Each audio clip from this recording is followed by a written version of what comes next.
Example 2. Express the following in indices form. Hence, solve for x. Question A. This is already in logarithm form. Log x base y equals half.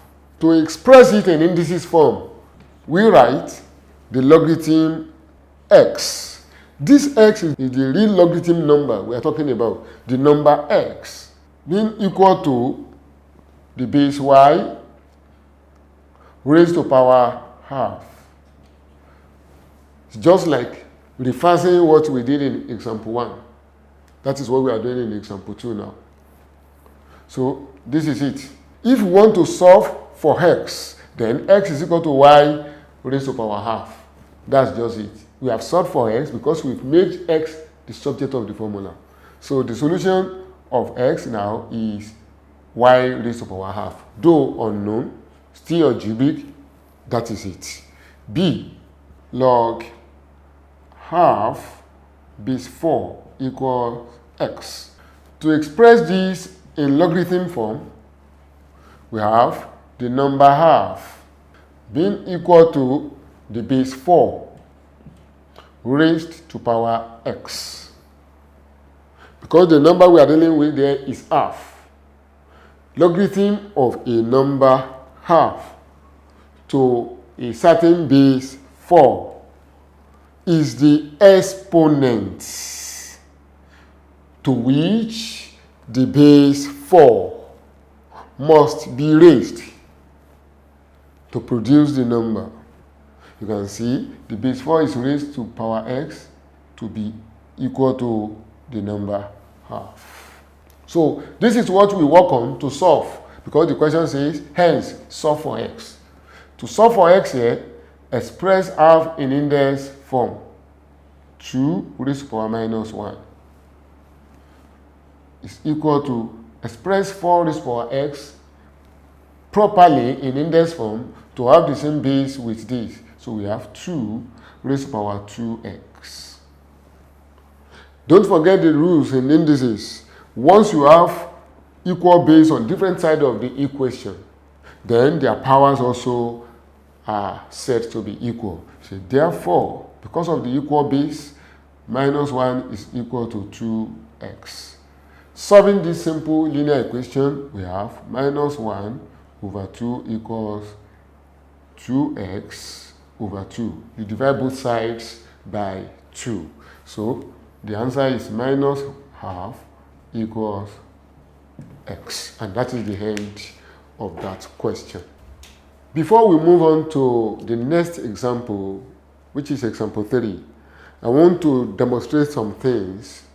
I want to show you certain manipulations to deepen your knowledge about this logarithm in relation to indices.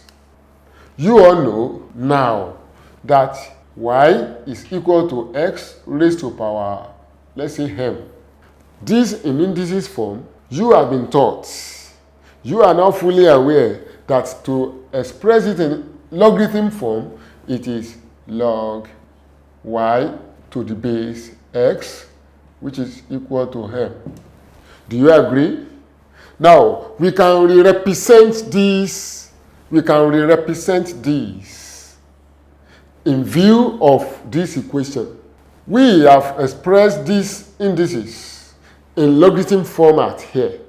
So, if you want to rewrite this without necessarily reflecting this m, what do? You want to rewrite this in the scale box without reflecting m. How do you do it? See what I want to do. You just substitute. You write y is equal to x raised to power m. But what is your m? Your m is what? Log y base x. So wherever you see m here, substitute log y base x. So you write log y base x.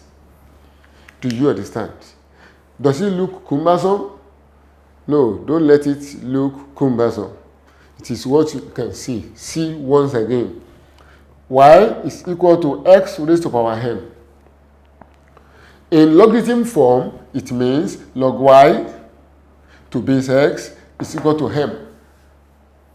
So, using this logarithm format to rewrite the indices without repeating the power m, see what I do. I write y equals x instead of raised to power m. But what is m in logarithm form? M in logarithm form is log y base x. So in the place of m here, I put log y base x and I've given it a new look. Let's consider example 3 based on this. If p equals y raised to power x, express the equation in logarithm in terms of p and y such that x should not reflect in the equation. How do we go about that? First and foremost, write down the equation. P equals y raised to power x. The logarithm format of this first is log p to base y is equal to x. Now, if we are to write the equation in logarithm in terms of p and y, such that x should not reflect. You know, if I write it just like this, I've written it in terms of p and y, but x is still reflecting the equation. X is still reflecting the equation log p base y equals x. What do I now do to have written it in logarithm in terms of p and y, and yet x must not reflect? You now come back to the indices. Rewrite the indices as p being equal to y raised to power the x. But what is x? X is log p base y.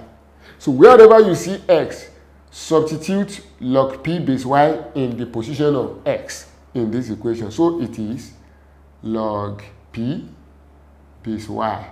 That is it. This is the answer. P equals y raised to power log p base y. Example 4. Evaluate 7 raised to power 2 log root 3 base 7 plus 2. You can see the question looks cumbersome. You are only expected to think of the relationship between indices and logarithm that has this kind of components. Don't forget that in example 3, I've just demonstrated to you that y equals x raised to power something like m.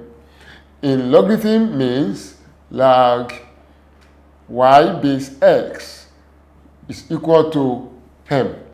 And you can rewrite this indices format, which is y equals to x raised to power m. You can rewrite it as raised to power log y base x. Why? The log y base x is the m. M is equal to it. So putting it in the place of m here, you have x raised to power log y base x. What do you notice? In this equation, you notice that x raised to power the logarithm of y to base x is always equal to the number of the logarithm, which is y. Can you see it is the answer? X raised to power log y base x is y, the number. Do you understand? So also, let me break it like this. Come to this question. 7 raised to power 2 log root 3 base 7 means 7 raised to power log root 3 raised to power 2 base 7 plus 2. That is, when you see a number like this, the number to the back of the logarithm could be taken to become the power on the number, as you have seen. This 2 is taken up here to be the power on the number. So which gives you in turn 7 raised to the power log 3 base 7. Why 3? Anytime you square a square root, it gives you the number inside the square root. When you square root 3, you square it. So this will cancel this to give you the 3. So that is why we have the 3 here plus 2. Now, don't forget, according to what I put here, x raised to the power log y base x is always equal to the number of the logarithm. The number of the logarithm, which is here, the y. It is the answer. Also, the result of this is the number of the log, which is 3. So answer is 3 plus 2. The result is 5. That is the end of that. We want to consider next the basic laws of logarithm. We have seen some relationship. We want to further look into the relationship between indices and logarithm as we consider the basic laws of logarithm. Law number 1 that I will consider here. When the logarithm of x to base x is equal to 1. When the logarithm, the number of logarithm is equal to the base, then the result is 1. As we can see, log x to base x gives 1. E.g., log 10 base 10 is 1. Log half base half is 1. Law 2. As you see, this law 1 will be reflecting in the further works. So you must master every law, because in a certain question you may end up applying 2 to 3 laws to solve or to unravel the logic behind the question in logarithm.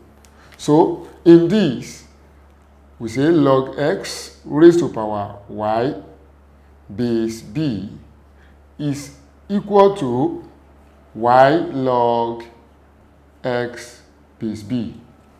This law depicts a picture that when you are given a logarithm with whole number or fraction at the back, you can take the number at the back of the logarithm to become the power of the number of the logarithm, like this.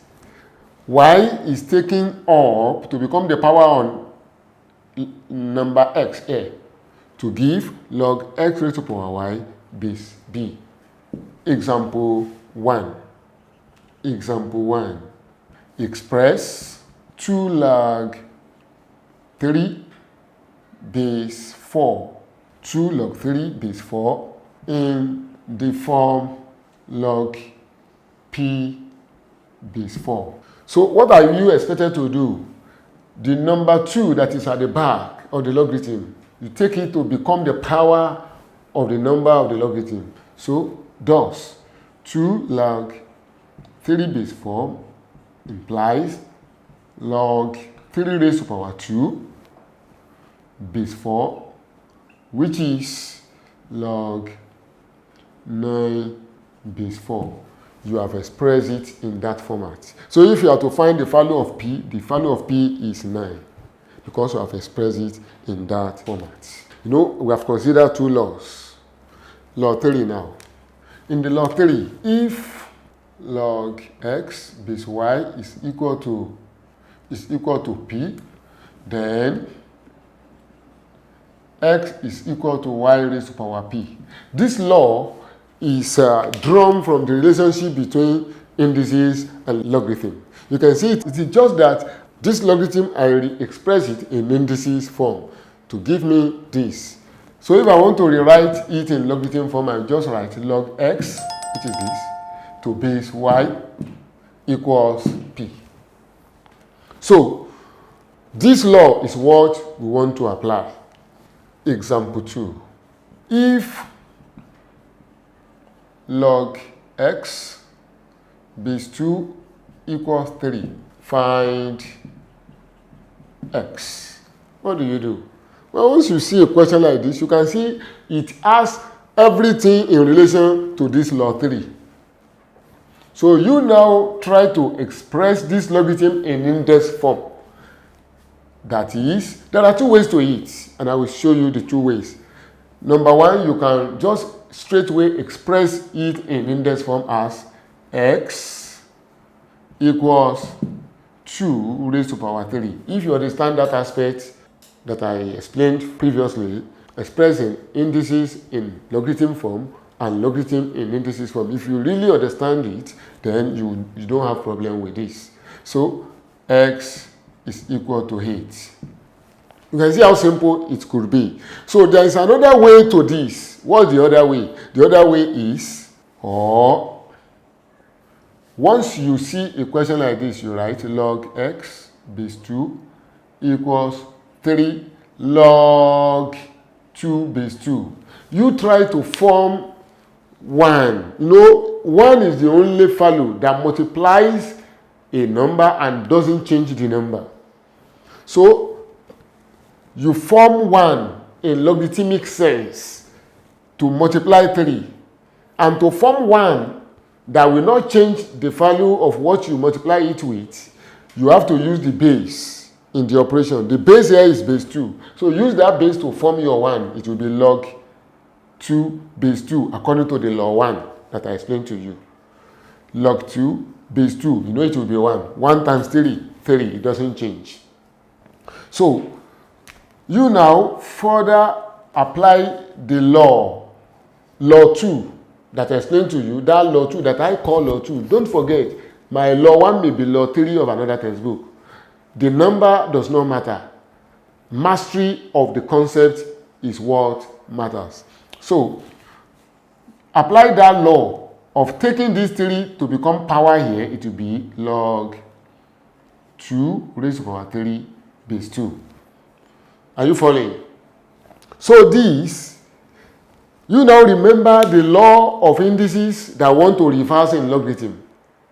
In indices, when you have x raised to power 2, let me say 3 raised to power x equals 3 raised to power 4.